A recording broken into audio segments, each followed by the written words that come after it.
여기는 지구에서 약 350km 떨어져 있는 국제 우주 정거장입니다. 도시가 뿜어내는 불빛은 우주의 어느 별빛보다 밝고 아름답습니다. 삶의 길을 잃고 헤맬 즈음 사람들은 내 앞에 생을 비춰줄 또 다른 빛을 찾아 떠납니다. 인공의 빛에 가려 그동안 발견할 수 없었던 진짜 빛을 말이죠. 그것은 바로 오로라입니다. 아이슬란드의 겨울은 얼음 땅이라는 이름에 걸맞게 온통 눈 천지입니다. 그리고 오로라의 계절이기도 합니다. 천체 사진가인 오철 씨가 이곳을 찾은 것도 오로라 때문이죠. 하지만 북극이란 땅은 뭐든 쉽게 허락하는 법이 없습니다.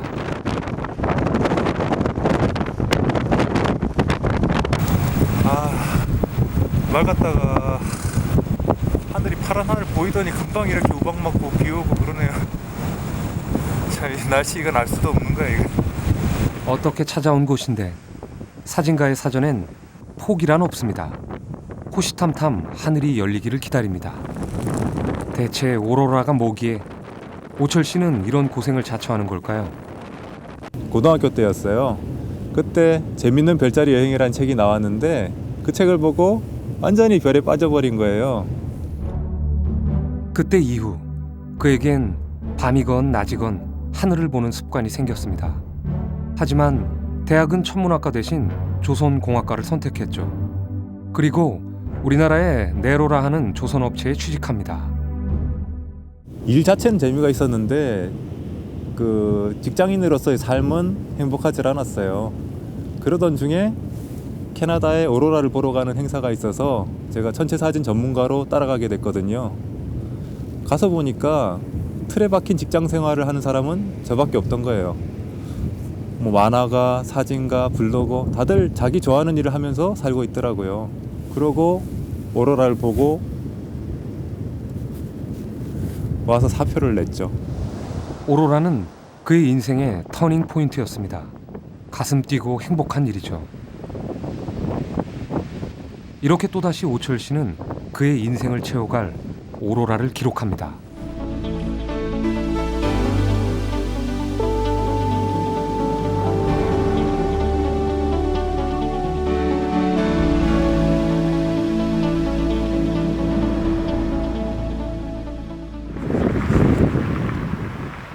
오로라를 보려는 사람들이 유럽에서 가장 많이 찾는 곳은 노르웨이입니다. 북극권 중에선 그나마 가장 쉽게 갈 수 있기 때문이죠. 대부분 노르웨이 서부 해안을 정기적으로 운항하는 연안 쾌속선을 타고 북극 도시로 향합니다. 오로라를 보기 위해 애써 찾아다니는 사람들을 오로라 헌터라고 부릅니다. 평범한 여행자에서부터 사진가까지 다양한 사람들이 일생에 단 한 번 이 찬란한 하늘의 쇼를 보기 위해 기꺼이 북극 여행자가 되는 거죠. 보통 북극권이라고 하면 북위 66.6도를 기준으로 이야기합니다. 노르웨이 올레순이 북위 62도에 위치해 있으니 이 배를 타고 쭉 올라가다 보면 동토의 땅 북극권으로 들어가게 됩니다. 북극권에서의 낮과 밤은 참 신기한 경험입니다. 오로라를 볼 수 있는 겨울에는 낮에도 희미한 여명만 있을 뿐 그 어느 하늘에서도 해를 구경할 수 없습니다. 북위 66도를 넘어서자 배 위에선 작은 이벤트가 열렸습니다. 북극권에 들어선 걸 기념하는 자리죠. 기념 이벤트라는 게 대구 간유, 그러니까 대구의 간에서 뽑아낸 지방 기름을 먹는 겁니다. 추위를 이기게 하는 영양 보충제의 역할을 한답니다. What's the taste like? Fishy, very fishy, good, healthy. 왜 비린내 나는 대구 간유를 먹였는지는 이제 곧 알게 됩니다. 바다의 신 넵튠이 아주 북극다운 환영식을 하기 때문이죠.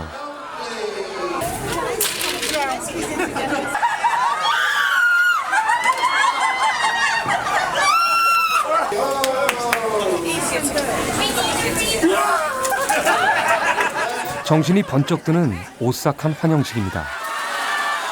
오로라 헌터들을 위해 배 안에선 특별한 강의도 준비되어 있습니다. 세계적인 천문학자인 존 메이슨 박사의 오로라 강의입니다. 오로라는 왜 생기는 건지, 오로라를 보기 위해서는 왜 반드시 극지방으로 가야만 하는 건지 그 궁금증들이 풀리기 시작합니다. 오로라의 근원은 태양에 있습니다. 태양의 표면에서는 주기적으로 거대한 화염이 일어납니다. 이 화염은 수시로 폭발을 일으키면서 고에너지 입자들을 우주 공간으로 방출하는데 이걸 태양풍이라고 부르죠. 태양풍은 발생 후 대략 나흘 만에 지구에 도달합니다. 태양에서 온 입자들은 자기력선을 따라 극지방으로 쏟아져 내리게 되죠. 이때 전기를 띤 입자가 대기와 충돌하면서 빛을 내는데 이 빛이 바로 오로라입니다. 오로라는 남극과 북극에서 같은 시간에 같은 모양으로 나타나게 됩니다. 지구 자기장이 대기권과 만나는 곳은 자극에서 약 2,500km 떨어진 지역입니다. 대략 위도 60도에서 80도의 지역인 거죠. 이 지역을 중심으로 오로라가 나타나기 때문에 이를 오로라 오발이라고 부릅니다. 드디어 북극의 입구라고 불리는 트롬세 항구가 보이기 시작합니다. 이곳은 겨울에도 포근한 편입니다. 멕시코 만류가 노르웨이 북부까지 올라오기 때문이죠. 그러다 보니 날씨가 변화무쌍합니다. 맑은 날보다 흐린 날이 더 많고 맑았다가도 수시로 비와 눈이 내리곤 합니다. 유럽에서 오로라를 보기 가장 좋다는 것이 바로 이곳 트롬소입니다. 그런데 이렇게 입항하자마자 눈보라까지 몰아쳐서 오늘 관측은 좀 어려울 것 같습니다. 그런데 언제 그랬냐는 듯 몰아치던 눈보라가 그치고 하늘은 또다시 무덤덤해졌습니다. 어렴풋하게나마 빛의 덩어리가 얼핏 지나갑니다. 그리고 잠시 후 거대한 용이 승천하듯 하늘을 가로지릅니다.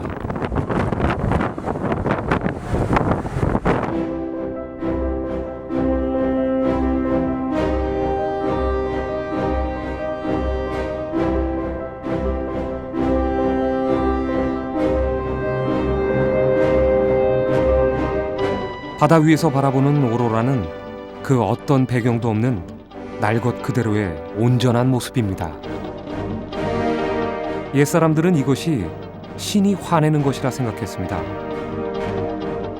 혹은 하늘에서 벌어진 전쟁이라고도 여겼죠. 과학의 시대, 미신은 사라졌지만 대자연의 신비 앞에 두려움이 앞서는 건 예나 지금이나 변함없습니다. 그렇다면 옛사람들은 오로라의 원인을 뭐라고 생각했을까요? 노르웨이의 고소적에 의하면 13세기에는 지구가 평평하다고 생각했고 그 바깥쪽은 거대한 바다에 둘러싸여 있다고 여겼죠.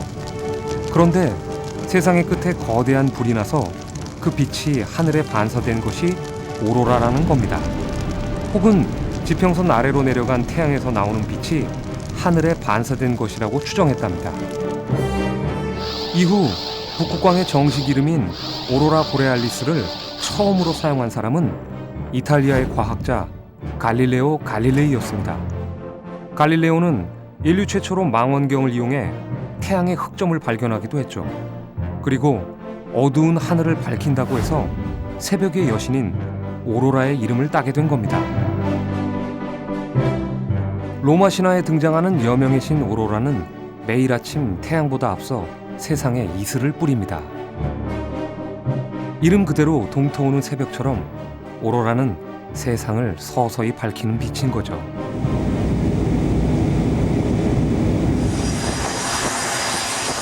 오로라의 계절이 시작되는 9월, 세계의 오로라의 수도라 불리는 캐나다 옐로우 나이프가 바빠지기 시작합니다. 이곳을 찾는 관광객들의 90%는 일본인들입니다. 그중엔 신혼여행으로 이곳을 찾은 사람들도 있습니다.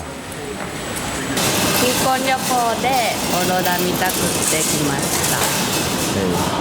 日本では昔からなんかオーロラを見て、子供ができたら天才になるとかその話もありますので、それもで2人とも見たくなってここに来ました。本当に見たいんです、オーロラ。見たらいいんですね。こちらにはですね、先住民特別行事。それではここでイエローナイフという町の名前の由来についてご案内してまいります。その時にですね、先住民の人々が銅製のナイフを使用して狩りをしていたことからイエローナイフ族と名付けたことによってこの町の名前がイエローナイフになってまいりました。 시내에서 30여 분 떨어진 숲속에 오로라를 볼 수 있는 베이스 캠프가 있습니다. 이곳의 오로라 관찰 확률은 3일 이상 치료 시에 95%에 달한다고 합니다. 옐로우 나이프는 미 항공 우주국에서 선정한 세계에서 오로라를 관측하기에 가장 좋은 장소입니다. 오로라 오발 바로 아래 자리하고 있고 평야지대에 위치하고 있어서 오로라 관측에 최적의 입지를 갖췄습니다. オーロラは音や口笛に反応してやってくると言われていることがあるので、先住民の中では口笛を吹いてオーロラを読んだりすることがあるそうです。 모든 인생이 그렇듯 기다리지 않고서 얻을 수 있는 건 없습니다. 한 장의 사진 찍기도 어려운데 30장을 찍어야 1초가 나오기 때문에 쉽지 않죠. 게다가 이렇게 모션 컨트롤하는 장비나 뭐 이런 여러 가지 장비들을 같이 다뤄야 되기 때문에 그 한 장면을 찍는데 들어가는 시간은 뭐 짧게는 3시간, 길게는 하룻밤이 되기도 하죠. 가만 놔두면 이슬이 내려가지고 얼어붙습니다. 서리가 내리는 거죠. 그래서 이렇게 직접 만드는 열선을 갖다가 감아서 갑자기 눈이 다 쏟아지네요. 좀 전까지 별이 초롱초롱했는데 갑자기 별이 하나도 안 보입니다. 계절 변화기라서 이렇게 날씨가 자주 변하는데 뭐 그래도 오로라가 언제 나타날지 모르기 때문에 미리 준비는 해둬야지 촬영이 가능합니다. 와! 포기하지 않으면 이렇게 하늘의 문이 열립니다. 찾았어요 여기.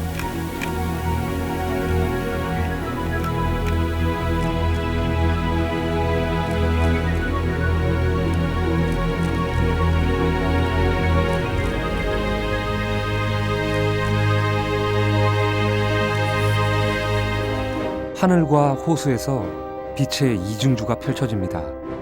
우리 인생에서도 이런 아름다운 순간들이 있겠죠.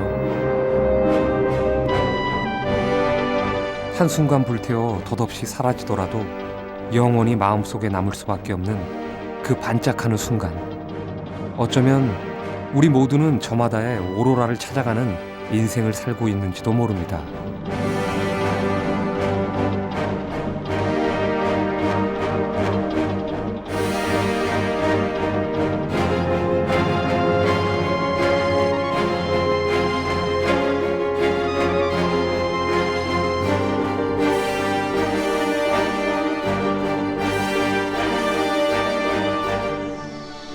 이 살아있는 하늘의 불꽃을 보기 위해서 우리는 반드시 북위 60도 이북 지역을 가야만 하는 걸까? 그보다 한참 아래인 북위 37도의 우리나라에서는 오로라가 전혀 관측되지 않을까? 한 번쯤은 이런 의문이 들 법도 합니다.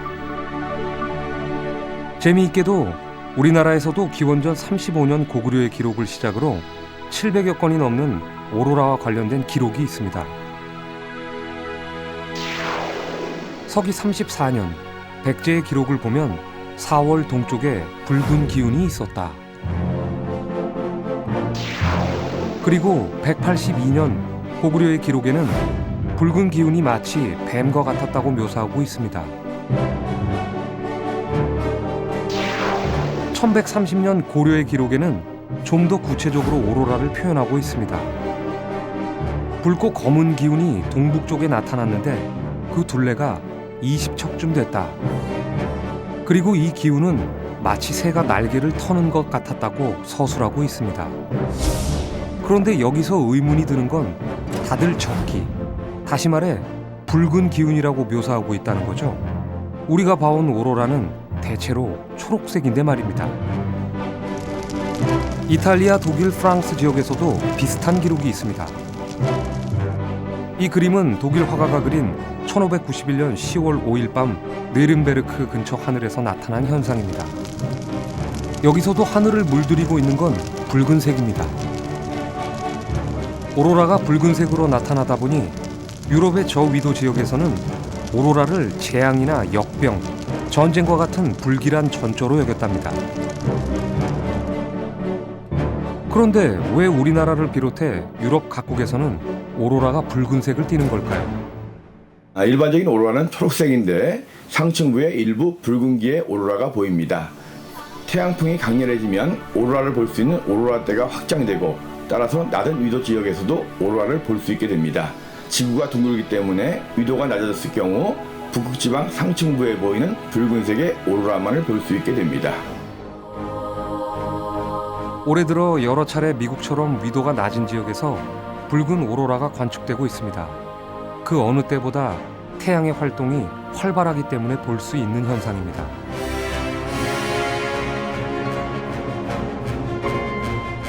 특히 남극광은 남극 대륙을 제외하고 제대로 관측할 수 있는 곳이 없다 보니 호주와 뉴질랜드에서는 대체로 붉은 빛으로 관측되곤 합니다. 옐로우 나이프가 가장 바빠지는 겨울이 왔습니다. 오로라는 대내 인디언들이 사는 작은 도시의 운명도 바꿔놨습니다. The reason that we started Aurora Village in the first place was to share our culture as well as the beautiful sights of Aurora. 돈 씨는 아들과 함께 12년 전 이곳에 오로라 빌리지를 만들었습니다. 그 후 인구 2만 명의 옐로우 나이프는 북반구 최고의 오로라 관광지로 변했습니다. 덕분에 사라졌던 전통 문화도 관광 상품으로 되살아났습니다.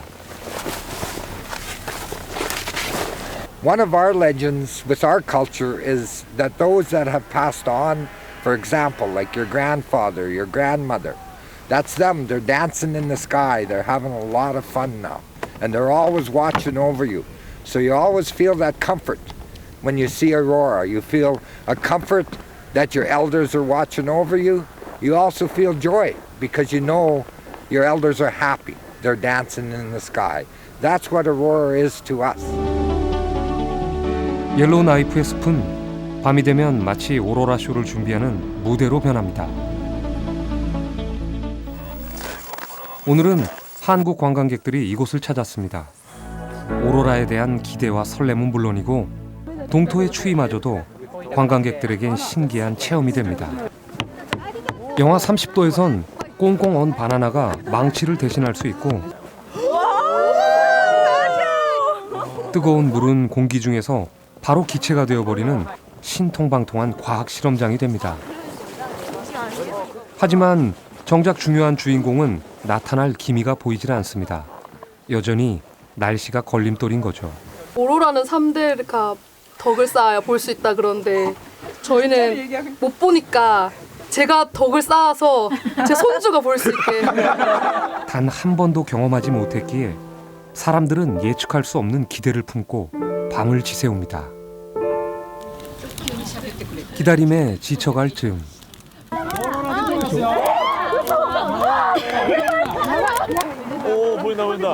눈으로도 보여요. 눈으로도. 오로라가 제대로 모습을 드러내자 서론엔 알아들을 수 없는 함성만이 가득합니다. 외마디 함성에 인생에서 느꼈던 수많은 감동과 경외가 다 섞여 있으니까요.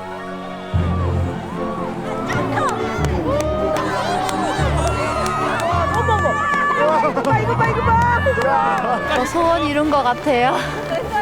너무 행복합니다. 오로라를 보니까 진짜 이제는 한국 가서 못할 게 없을 것 같아요. 정말 뭐든지 다 잘할 수 있을 것 같아요. 우주의 신비를 두 눈으로 확인하며 사람들은 하나같이 가슴속에 억눌러둔 무언가를 무장해제합니다. 미처 자기 자신도 깨닫지 못했던 꿈, 소원, 자신감, 행복.